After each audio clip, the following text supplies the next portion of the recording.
নমস্কার বন্ধুরা, কেমন আছেন সবাই? আশা করছি সকলে খুব ভালো আছেন আর আমিও খুব ভালো আছি। রান্নাবান্না, স্নান, খাওয়া দাওয়া এগুলো তো সকালেই কমপ্লিট হয়ে গেছে। আর ঘরগুলো সকালে একবার ঝাড় দিয়ে মুছে নিয়েছিলাম, তবে রান্নার পর ঘরগুলো আরও একটু নোংরা হয়ে যাওয়ার কারণে আরও একবার ঝাঁটিয়ে নিলাম। আর এখন এই সমস্ত কাঁচা জামা কাপড়গুলো অনেক দিন ধরে এক জায়গায় জমা হয়েছিল, যেগুলো পাট করাই হচ্ছিল না সময়ের জন্য, তো এখন সেগুলো পাট করে নিচ্ছি। সংসার হলে যা হয়, একা হাতেই সমস্ত কিছু সামলাতে হয়, তবে হাজব্যান্ড প্রচুর হেল্প করে। তবে যাই হোক, ওরও তো কাজ আছে, তার জন্য বাড়ির কাজগুলো আমাকেই দেখতে হয়।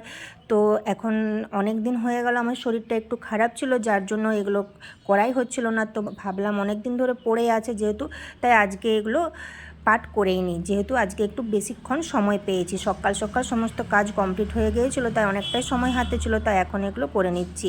তো জামা কাপড় আমার পাঠ করা প্রায় কমপ্লিট হয়ে গিয়েছে। তো এবার এগুলোকে আলমারিতে তোলার পালা। তো চলো এই পাঠ করা জামা কাপড়গুলো এখন আলমারিতে তুলে দিই।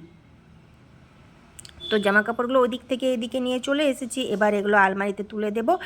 আর আলমারিটা দেখছোই তো কেমন অগোছালো হয়ে পড়ে আছে, কারণ বললাম না বেশ কয়েকদিন ধরে শরীর খারাপ থাকার কারণে আলমারিটাও গোছাতে পারছি না। তো যাই হোক, আজকে ভাবছি সময় করে বিকেল দিকে একটু আলমারিটা গোছাবো। তো এখন যেহেতু জামা কাপড়গুলো পাট করে নিয়েছি, তাই এখন তুলেই দিলাম, পরে আবার নামিয়ে সমস্ত কিছু একসঙ্গে আজকের ভিডিও এই অবধি। দেখা হচ্ছে অন্য কোনো ভিডিওতে। সকলেই ভালো থাকবেন, সুস্থ থাকবেন। Tata, bye bye.